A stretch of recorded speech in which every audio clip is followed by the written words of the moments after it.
Are you tired of manually assigning every lead and case? Learn how to set up queues in Salesforce in under 3 minutes. I'll walk you through the exact steps to create and edit a queue, then assign users to it. Let's get started. Start by clicking the gear icon in the top right corner to open Quick Settings. Then, from the drop-down, select Open Advanced Setup to get into the full setup area. In the Quick Find box at the top of the left sidebar, type the word Queues.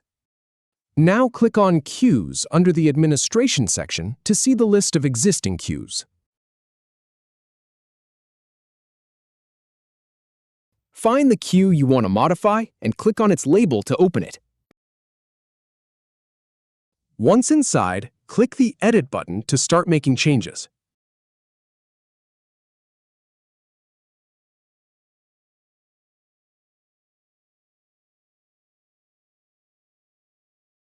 Scroll down to the Available Members section. That's where you add users.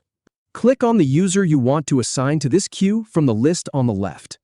Then click the Add button, the right-pointing arrow, to move them over.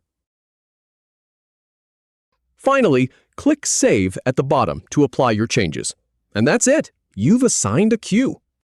If you have any feedback or if any info is inaccurate, please leave a comment below. We'll do our best to answer or redo the video if needed. Thanks for watching.